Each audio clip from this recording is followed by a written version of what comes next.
किसान यानी अन्नदाता। इंसान कितना भी पैसे कमा ले पर वो भोजन बिना तो नहीं रह सकता। पूरी दुनिया का पेट भरने वाला किसान ही तो है। हम कह सकते हैं कि किसान बिना यह दुनिया तो चल ही नहीं सकता।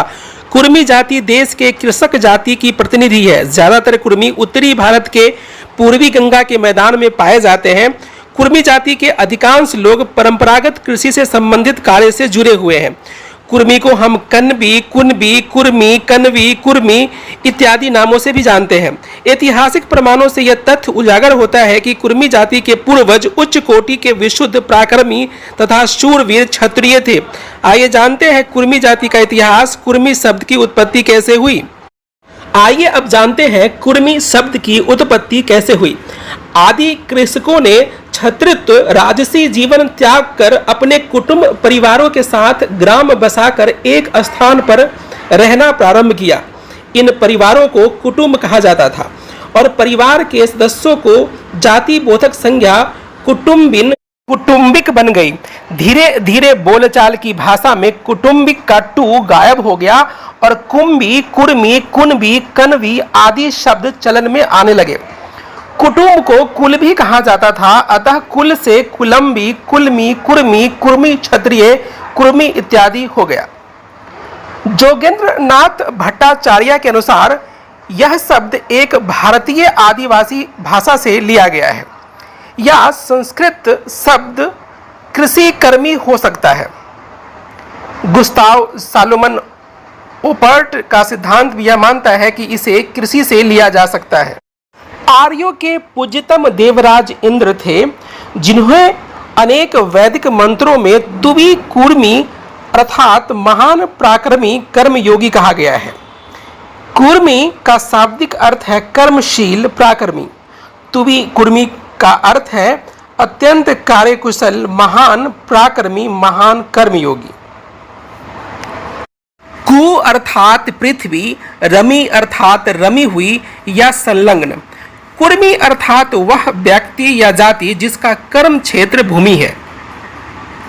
वैदिक कालीन सुप्रसिद्ध मनीषी महर्षि कुर्म की वंशधर कुर्मवंशी क्षत्रिय जाति भारत की ही नहीं अपितु विश्व की प्राचीनतम विशुद्ध क्षत्रिय जाति है। कुछ लेखक कछुआ से कुर्मी की उत्पत्ति का समर्थन करते हैं। कुर्म जिसे विष्णु का अवतार माना गया है। ऐतिहासिक प्रमाणों से यह तथ्य उजागर होता है कि कुर्मी जाति के पूर्वज उच्च कोटि के विशुद्ध पराक्रमी तथा शूरवीर क्षत्रिय थे। कुर्मी जाति विशुद्ध क्षत्रिय वर्ण की है, इसके अतिरिक्त कुछ भी नहीं है। कुर्मी जाति के आदि पूर्वज महर्षि कुर्म क्षत्रिय थे, अतः उनके वंशजों का क्षत्रित्व स्वयं सिद्ध है। कुर्मी कु अर्थात पृथ्वी और उर्मी अर्थात गोद।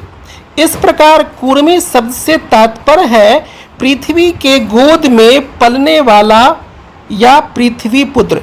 कहा भी गया है भूमि मेरी माता है और मैं उसका पुत्र हूँ। कुरम कु अर्थात पृथ्वी और रम अर्थात पति या बल्लभ। अतः कुरम शब्द का अर्थ है भूपति या पृथ्वीपति, जो कि क्षत्रिय शब्द का पर्यायवाची है।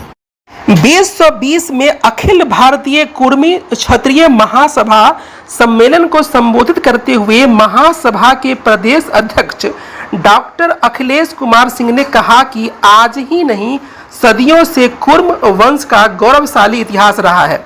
आदिकाल में राजा चोलम, मिहिर भोज, संभाजी महाराज, छत्रपति शिवाजी महाराज जैसे कई क्षत्रिय राजा महाराजा हुए हैं। तब से लेकर आज तक आधुनिक भारत में भी कई ऐसे वीर क्रांतिकारी और राजनेता हुए जिन्होंने अपने पराक्रम के बल पर कुर्मी वंश की लाज रखी। इनमें भारतीय स्वतंत्रता संग्राम में लौह पुरुष के नाम एवं पहचान रखने वाले सरदार वल्लभ भाई पटेल एवं 1942 के आंदोलन जैसे कई आंदोलन में अपने प्राणों की आहुति देने वाले ज्ञात अज्ञात कुर्मी समाज के कई वंशज थे। बॉम्बे गजेटियर बेलगाम जिल्द 21 के अनुसार कुनबी लोगों के कुल संबंधी 292 नाम है। संपूर्ण संख्या में से 102 की उत्पत्ति चंद्रवंश से, 78 की उत्पत्ति सूर्यवंश से तथा 81 की उत्पत्ति ब्रह्मा वंश से मानी जाती है।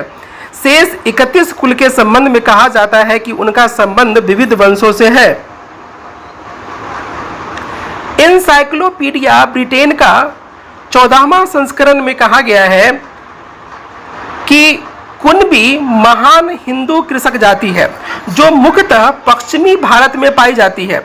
यह मद्रास के तेलुगु प्रदेश के कापू, बेलगाम के कुलबी, दक्षिण के कुलम्बी, दक्षिणी कोंकण के कुलवदी, गुजरात के कनवी तथा भरूच के पटीदारों के समरूप है। वर्षा ऋतु के मध्य में मनाए जाने वाला पोला उनका प्रमुख त्योहार है। इसमें वे हल बैलों का जुलूस निकालते हैं। कुर्मी का जीवन कर्मशीलता, साहस, संग्राम, संघर्ष, आशा, उत्साह, उमंग तथा उल्लास का होता है। वह साहस के साथ संकटों का सामना करता है। वह संसार में परिस्थितियों का कभी दास नहीं बनता, अपितु उनका स्वामी बनकर जीवन को ज्योतिर्मय बना लेने में समर्थ होता है। वह मंगलमयी, आशामयी, उदात्त भावनाओं का केंद्र है। वह अपने चारों ओर न केवल अपने जाति में, न केवल अपने देश या राष्ट्र में, न केवल पृथ्वी पर, अपितु समस्त विश्व में सुख, शांति, सामंजस्य, सौहार्द तथा प्रकाश का साम्राज्य चाहता है। इसका दृष्टिकोण अत्यधिक विशाल होता है।